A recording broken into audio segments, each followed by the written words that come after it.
Clap it out. Clap it out right now. Good job. Because it's David and Goliath tonight. 11th place, Big Barrel Hawks take on the first place, Otago Nuggets, and the boys get it done. The big name mentioned this week was Chase Jeter getting put on the team sheet after having to watch the boys go 0-5. Chase Jeter, welcome. Good job, CJ. Good job, man. Thanks for joining us, my man. Now we go into this game.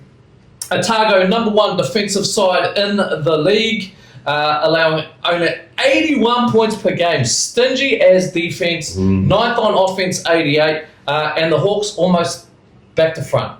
10th in the league defensive, 99 points per game. That's something that you've been on about all season long. But offense, 93 per game, and this was a game of defense versus offense. What's your thoughts straight off the bat? Well, I tell you what, only giving up 82 points is my thought, and that's what I've been saying. Hey, you guys play defense like that, you're going to get 90 because you got some weapons. And add yourself in that mix, CJ, I'm telling you, there ain't no way. You're going to roll off some wins up in this league if you're holding people to 80 points, man. Even between 80 and 85. Tonight was 82. You're going to score 90 easily every game, I reckon. Easily every game, and I can see that 3, 4, 5 in a row. If you can get those wins in a row, man, you'll shake this whole league up, and everybody will start pooping their pants. 91-82, Cliffy, and it was a fast start for the Hawks straight off the bat. Chase Jeter getting out there, immediate difference in the paint. I think 3 or 4 blocks tonight off the boards, and that just made them think about how to get to the hoop. They did.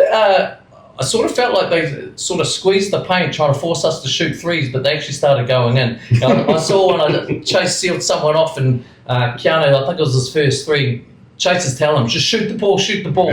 I went straight in, and I think that's something that you're going to bring, Chase, is just that experience and composure on the court. That gave Keanu a lot of confidence to just shoot the ball without worrying about where to get it to, and he makes it and has a good game. The other thing is if you look at the scoreboard, contributions right across the board tonight. Jeremy McLaughlin, he's just gone from game to game to game, better and better, and crazy hook, man. Man, I'm telling you what, J-Mac was jump hooking with that left hand, people to death. He gonna send that team home with nightmares. I'm gonna tell you, I don't know how many jump hooks he made on them tonight, but he ended up with like 21, 23. Yeah. I swear he must have shot 60%. 21 points tonight. And just had a high rate as well. He's getting to the hoop and he's making it count. Dan Greeder came into this game 25 points per game, 10 rebounds a game, 3.2 assists and 2 steals. Massive numbers for Dan Greeder. He comes in again, gets it done off the boards, 13 rebounds, Bushy. Massive. DG because he's damn good.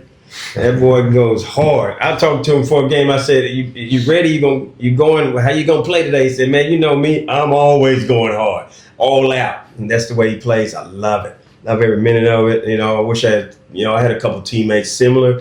Not as hard working as he is though on the court in a game, man. Yeah. That's just special. Something special that he's got. And his stats are proving it. He didn't have to get 25, 30 tonight because it was a team effort. 10 players got on the court, all contributed, 5 players in double figures. That's how we're going to win. Yeah, we've talked, the first 5 games, we've talked about how someone's always got away on us. They've scored 30 plus in the first 4 games. Turned the corner against the Tuatara. I think Tommy Vodanovic top scored with 19. Tonight, Boa Tuash scored 19. So defensively, we're starting to get there. We came into this game as the worst 3-point percentage, and also off the back of that we had the worst 3-point defense in the league. So if you're not making them, you've got to stop them. We hadn't done that, but tonight and that Tuatara game, I think we really did that. Chase, this is your first taste of Kiwi basketball. How did it compare with what your expectations were? I think it was everything it needed to be for my first stint out there. Bit of an adjustment just to the officiating and seeing how things are called. In practice, the starters really we haven't played together, so that was kind of our first time actually playing together. Yeah. Because there's a bit more of a balance when we practice against each other, so that certain players are in different practice teams. But it was good to get out there with the guys. It was fun. It's everything it needed to be. Well, I think you made an immediate impact. First, straight away, they went to you straight away with the first shot, I reckon, and you scored too, by the way. I know that had to feel good for you, man. Yeah, thank God. Good contributions right across the ball. Jackson Ball, only 14 points tonight for 33 minutes, but really controlled on ball, I thought, and was so composed. I think, he's probably upset with the back end of that Tuatara game. I think he had 15 at the half. He only could put 4 on in the second half because they made some adjustments to sort of shut him down. But on ball tonight, he was just in control. Him and Whānau really controlled the ball and got it to where it needed to be. Yeah, I think they control that point guard position, both of them. And I think J-Ball concentrated a little bit more on there. I mean, I don't think that we should have to need one player to get 30 points. That expectation is there. He can score 30 points if he shot the ball 20 times. I mean, it's no doubt J-Ball can do that. And Whānau can do the same thing. But we're going to win through that team effort that we had tonight. We keep that rolling. It might be somebody's night one night and the other person's night the next, but consistently, I think we get 5, 6 guys in double figures every game. I love our chances. Love them. I think you've probably got to win 9 games to make the top 6 in this league. I know the Giants did it with 8 and 24, but I think the team that led that league had won a lot of games, so it sort of sucked some games. So I think 9's the number you probably got to get to make top 6. We've got a 4 game streak away from home now, and that is Giants, Bulls, Saints, and Fi. 3 very winnable games in that. If the boys can pick up 2 or 3 wins from that little run, they go 3 and 2 maybe in that little run. Because our points differential is over 100, Rapid League tonight, big one from the boys. We will shoot straight up to 7th, 6th very, very quickly, Bushy. And that's the exciting thing for this team. They've been very close within 10. Take the Rams game out of it. They've been in every single game this season so far. So I've got high hopes, very optimistic for this side. Yeah, I do too. I do. And I always will. I'll back the Hawks until the day I die. Ex-team, ex-player, I'm through and through. But I can tell you what, I think that they won't be thinking, let's get 2 or 3. You got to be thinking, we're going to win them all. We need all. Play like that's your last game, and we go out there and play like we did tonight. Bring that energy. We're going to shoot better. I think in the next game or 2, or even all of them, we're going to end up shooting better because I thought our shooting percentage dropped a little bit, and so did Otago's a little, and we were battling it out, and finally shots start falling on both sides. But I think those shots going to probably go down much at a higher rate next game, and you got to keep that rolling. We keep that rolling, man. I'm telling you, we get 4 in a row. 4 in a row. Think about that, 4 in a row, and I swear, like I told you, the league and the rest of the teams will poop their pants. Chase, let's get into you, mate. I know you were born in Las Vegas, Nevada. I spent a bit of time in Vegas last year, 8 nights in fact, and that was a long time, so I don't know how you spent all that time over there. But you went to Duke and Arizona University, named Nevada Gatorade Player of the Year, played in the McDonald's All-American game. 5-star recruit, was ranked 11th overall in 2015 class by ESPN. Welcome to the Big Barrel Hawks, my friend. Sir. Now, tell us, man, how did you manage to link up with the Hawks and end up in little old New Zealand on the other side of the world? Yeah, I was actually, I floated around the G League a lot this season, and so I felt like I kind of didn't really get like a full season. I played for maybe, I think 5 different organizations throughout the span of 5 months, and so I was kind of sporadic. I was with the Spurs for 4 games. I was with the Cleveland Charge for 2 games. I finished the season with the Rio Grande Valley Vipers. I played, where else did I play? I was with the Miami Heat G League team for about 10 days, suited up for 1 game. So I didn't get much go, until maybe like the second half of the G League season. Felt like because of that, I had more to give. And Will gave me a call during the season when I was with the Spurs, and kind of recruited me. And I enjoy pure basketball. I've had a lot of opportunities to play in a lot of different places over the world, but when certain things kind of show up on my radar more than once, I feel like that's God's way of communicating with me. So this wasn't the first time I'd heard about New Zealand. So when I got the opportunity, I was just like, okay, this is something that I feel good about. Feel good to go there. Heard good things. One of my teammates from Arizona, Ira Lee, played actually. I think. He did, Ira, Yes, yeah. On his very team. So. Played here and then had a little stint at the Fire as well. Yeah, so it's like anything that's connected in that way that's cool to me. So. Ira was a bit of a fan favourite here. You know, he put up some big dunks and he played for the crowd. And He's awesome. I love yeah. that dude. Lovely guy. So I know you came to New Zealand probably 2 or 3 games into the season. So you have been around the camp. You've been watching the boys train and seeing how they're gelling. What do you think about, in terms of where they are? 0-5 is difficult, but from the outside, it looks like the spirits have been high. They kind of know that statistically they've been close the whole way through. Yeah. Well, the guys have good camaraderie. I mean, especially, I think the young guys actually set the tone for us a lot more than the outside view could really imagine. Yeah. But those guys who have played together and they kind of that childlike, playful energy. It without, I don't know if the older guys might agree, but for me, it kind of like boosts my energy just to keep the pureness and the love around the game a bit. So, yeah, we just have young guys, and even Keanu, I think, is 23. Yeah. It's no excuse. It's just like a basketball maturity thing, and like I feel like that's maybe the main thing that was missing, and now. Upon like returning to play, it feels a bit more of like a balance throughout because Greta's played in some big games in the NBL and Keanu as well, and Jeremy is well traveled in all the leagues that he's played in, and Jack being the young guy is very talented with so much to learn. It just kind of I think we all complement each other very well. So there's more opportunity for improvement. So. We look forward to just the day-to-day or whatever that looks like. Well, you made an immediate impact, I think. And when you got named this week, I know a lot of fans are texting me going, thank goodness, we're going to get a win. And here we are, the 11th placed team takes the first. And that can happen in this league. I know last year we went down to Wellington Saints, hope and a prayer. No one gave us without Dan a Greta, chance. he injured. That's right. In warm-ups. On game day, and we get a win. So, I think that's fantastic. Just have a quick look at that Rapid League game, 46 to Hawks, 31 to the Nuggets.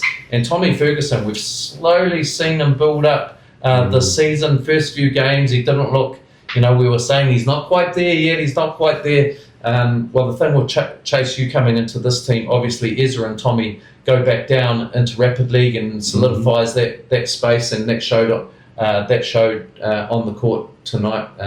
Just a big game, and again, Jacob Murphy taking control, 12 points from Tommy, from Jacob, 15 from Tommy, and the young boys get it done. Yeah, they did, and I think they set the tone. When you got ASAP Tommy Ferguson out there balling like he is, getting almost doubles in a Rapid League game, man. Because you got to remember, a few years ago, he was averaging a double. He was leading the MVP voting by a country mile. You know what I mean? So, hey, he out there getting it done. But I think that game set the tone for the other boys to say, hey, man, because they played together out there. Now, that was the best game I saw them, well, probably in Taranaki as well, the Rapid League team. They played together. They were sharing that ball around, man, some moving without the ball very well. And just had some confidence out there, and actually played good D too, some solid D, because only one guy on the team that actually scored on the other team. He had like 15 points, I think. One of the Rapid League boys for Otago, but Toby Hunt. 15 Toby Hunt. points, that's it. But that's it. Them boys went out there, they set the tone, and I think the other guys like Jason all looked and said, you know what, man. We need to step our game up, and that's what you were talking about. How those young fellas, are coming through and trying to lead in that way. Set the tone. And set the tone, and that was it, man. 2 from 2. Yeah, Chase. In terms of yourself, I know you're very talented. I know you had a couple of injuries earlier on in your career. Where to from here? Like, obviously, you're settled in here. You're here for the season, which all the fans will be very happy about after tonight. I think we've lacked some screens and we've lacked some sealing off, and straight away, I think you got called for a bump screen just off the hip early, and then you settled in and hard to get around you. So you're opening up some lanes for the guys. But where you know, what ambitions do you have for your career post this year? Well, ultimately, my goal has always been the NBA. The journey has been what it's needed to be, just for like my life path. Yeah. It didn't ever really go like the way I fully imagined, but I haven't ever been a guy, like even from the time I was young, to like chase money or anything. It's just out of character for me.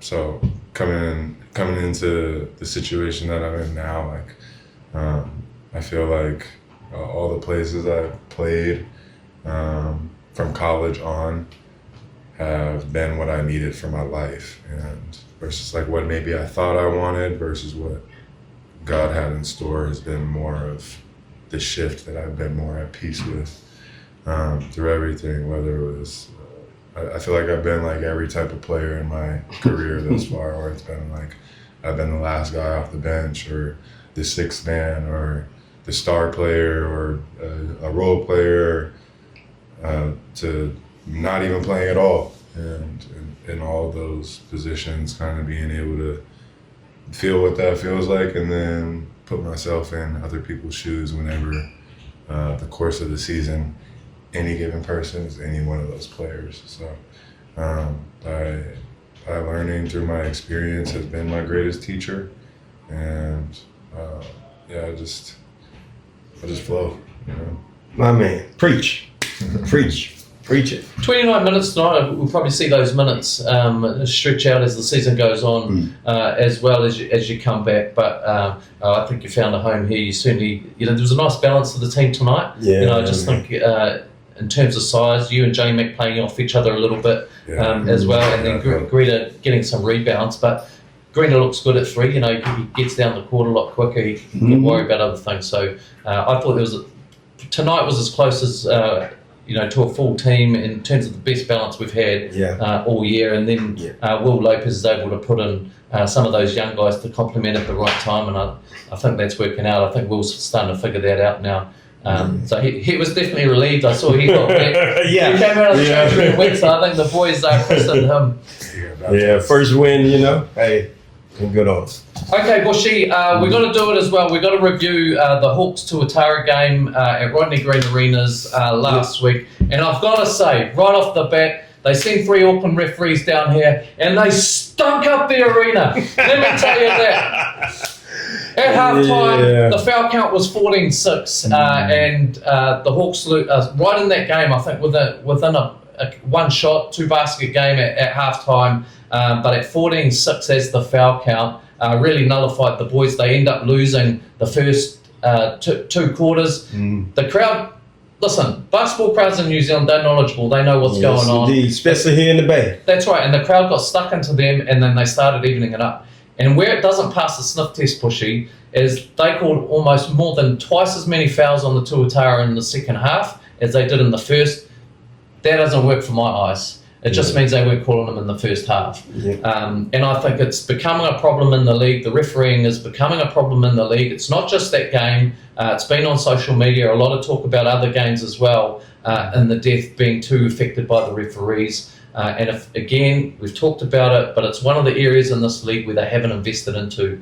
And it's not individual referees' fault. If you're going to put 3 young referees out there, they're going to get rope-a-dope by experienced players like they did last week. One of those refs, you spent half the game being talked to by Cam Glidden, Rob Lowe, Tommy Bodanovich, and that's not by accident. They know what they're doing, those guys. She got rope-a-doped, and that investment paid off because she barely made a call down the Hawks end. So this game, it was 91-93, exciting game against one of the toughest teams in the league. But frankly, I think that game was affected by the refereeing, and the league's got to tidy that up. 91-93 to the Tuatara. Yeah, I agree. And I've already been slapped on the hand by the referees. I guess they complained about me talking about them. My bad. Yeah, nah. Anyway, because I'm only calling it like I see it. If you're going to punish someone for being truthful and honest and having freedom of speech, then, what kind of country we living in, to be honest. And referees should know that they're under scrutiny. I mean, players don't ask for much. You guys, I've been a player. You don't ask for much. We just ask for consistency and fairness. And right now, I don't see that a lot. It's always a bit lopsided in games, and I don't know the reasoning behind that. If they need upskilling or something like that, maybe. They used to do it. I don't know what channels are there now, but hey, if it was a normal job, that would happen. It did even out 17-24 is how it ended up, but it was very lopsided in the first half. Obviously, the Hawks come back with the foul count. Still not in their favour, but certainly swung around, and they win the last two quarters, essentially. Goes to the death, and they just can't get it done. There was a big moment in that game too, where Greeter knocked over one of the boys, and Zach Riley. I think, and this is a refereeing thing as well, because Zach Riley comes down, cleans Rasmussen out of the key, no call. Ras gets on his feet, gets a bit pushy to get him back. Zach puts a tip in and gets in his face, and Riley's running his mouth down the court, and Dan Greeter just said, "We're not having that in the nest," and puts him on his backside. And to be fair to the referees, they handled that situation well. I think they put it unsportsmanlike on him and Chris Johnson as well for jumping in, just cancelled out and get on with the game. So they handled that nicely. But, I think good on Greeter, because he's just saying, this is our house and we're not going to let you come down here and talk silly. Yeah, well, honestly, I just think it was a case of, I played in Argentina, and when I was at Estudiantes, and they didn't have like giveaway signs and like a four-way intersection, so nobody knew who could go first. So you just flash your lights at night, or whatever, and that person goes first. And I think that was the case, that they just, both of them didn't have a giveaway. They thought they had a giveaway sign, and they both just went, and it was a smash, because Greeter was laughing because he thought, "Hey man, you just got in my path, and you just too little. That's why get in the weight room, get off the floor." That's what I thought. Story. That's a different story than what he told me after the game, just so you know. Oh, it is? Okay. But a couple of interesting things out of this game. The boys really isolated Chris Johnson early on. He got into foul trouble, and he ends up only playing 13 minutes in that game. And the other one is Will Lopez pulling out a few tricks here. He went small ball straight off the bat, and that worked. Yes, that worked pretty well. Ezra Eagle probably having one of the best games I've seen him play in the South MVL. Put up shots again. Another young guy, Chase, just getting the confidence building by being out there around some experienced guys that are letting them have a go. And I think I don't know what he ended up with 11 or 13 points. So good on, shout out Ezra Eagle and Rob Lowe in the building. I love to hate him, man, but he's just so good. That was his 100th game, so shout out Rob Lowe, 100th game in the NZNBL against the Hawks against Tuatara here at Rodney Green Arenas. So, big numbers for Rob. I think he got 11. But again, good defence to hold him to 11. Zach Riley had been scoring, I think he had 30-odd points the week before. We held him to 14, so our defence was getting better game by game. Well, Zach is the leading scorer on that team. Yeah. And I don't even know if other teams realize that until they get to scout, because he's the leading scorer on that team. But you look at all the guys, you got Vodanovic coming off the bench. Come on. That dude dropped us off the bench. If it wasn't for his game and his play in that game, we win by double digits, I reckon. Yeah. He had 19 points. We're good to get Chris Johnson out, because that boy's a beast. Yeah. He is a beast. He's 7 foot. I don't care how old he is or whatever. He plays like he's 25. So he's up and down that court, and he is dangerous. He can shoot from the outside. He can handle the rock. He's just a solid ass player. And to get him in the foul trouble and get him out, that gave us a great chance to win that game. I thought we played well enough to win. Yeah. Like you said, a few calls here and there, a few shots here and there, things like that didn't go our way. But I thought that momentum carried on to the game too. Yeah, me too. And it's just building. One thing that was interesting when I checked the MVP scoring for that, Jackson Ball, top scores for the Big Barrel Hawks, doesn't even get a point in the MVP. I don't know who's doing that or how that's working, but that drove me crazy. But anyway, we got to put that game to bed because it just gives me a stress headache thinking about that game, the one that got away. But I think it was a great game to witness. Good to see Rob Lowe, Tommy Bodonovich. Big fan of Tommy Bodonovich, just the way he's changed his game over the last 3 or 4 years, getting away from all that aggressive stuff and actually playing ball. And he's starting to dominate. So I was happy with that. And Jackson Ball, I think he went off second quarter, 12 points or something like that. He had 15 by the half, ends up with 19. They shut him. They did a good job in shutting him down in the second half. But young guy, 18, doing it in the South NBL. I mean, Jay Bowler. I mean, come on, a boy can ball. At any stage, like I said, he can shoot the ball 20, 25 times a game and get his. It ain't no doubt about that. But Jay Bowler is a team guy first.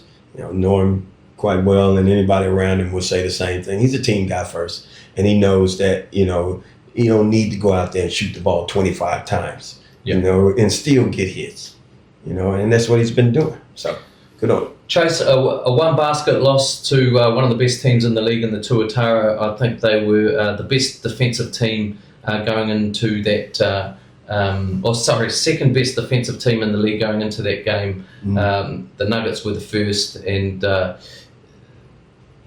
close loss, and then a win tonight. The boys have got to feel pretty good about where they're going right now. Yeah, most definitely. It's more fun winning than it's losing. It's more fun watching it too. Yeah. It's more fun watching it. Well, you 1-0. That's all I can say. You 1-0, and we need you to be 5-0. We 1-0. Okay. Okay, we'll go from now to 5. Good on you. We've got a 4-game run away from home now, and it's Giants, Bulls, Saints, and Phi. The next game is against the Nelson Giants, Sunday, 17th of May.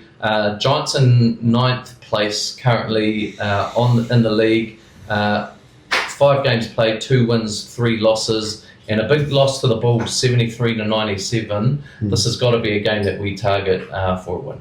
Oh, every game is a target right now, especially the next game to ride this momentum. You know what I mean? Because you want to get on the roll, and if we can get on the roll where we got 3 or 4 wins in a row, like I said, that's just going to shake the whole league up. Everybody's predictions are going to go out the window. Nobody's going to predict who's going to win it or who's going to make it to the playoffs, if we do that. And that's what I want to see. And the boys know it too. And they'll be targeting one game. But it's one game at a time. You say the Giants. So, and they've been playing well, man. Especially the Kiwi boys. They've been playing well, shooting the ball. They jacking up some threes, man. I mean, they are hoisting that thing up there like the Boston Celtics. You know what I mean? They are getting those 3-pointer shots up. So, hey, we can hold them back a little bit like that and play good D like we did tonight. We'll come away with that win. I know we can. Okay, let's wrap this thing up. Let's go to moment of the week. Do you have a moment of the week, Bushy? Oh, my moment of the week is just seeing you on the court and the team getting the dub. That's the moment everybody wanted to see around there. People I work with, people I know. Hey, when's Chase getting out there on the court? When the Hawks are going to get a win and all of that came together tonight, man. So that's my moment of the week, bro. Likewise. I'm going with the J-Mac big 3 from deep. I don't think they drew that play up for him. Let me just say that. I don't think he even expected it to go in because he was just shooting everything from a meter from the hoop. He gets out wide, just found himself open, dropped the 3, and then I think he ran back down, had another crack. And then Will Lopez might have said, hey, wait, he might have to hit that on the head. But I enjoyed that just to see how everyone reacted, and something that you said, Chase, just that sort of youthful enthusiasm for a little moment in that game, even though it's so tight for the boys to just get around and just such a big moment. That was cool. I really enjoyed that. Now, last week's giveaway was the grip spray from Get a Grip and wristband on Insta, and that is going to Amanda Bryant, 24. Her son's favourite player was Jacob Murphy, and all you had to do to win that was name your favourite past or current Hawks player, and I've got to say, Paulie Henare, Pada Munatana was in there, but Kobe Carter.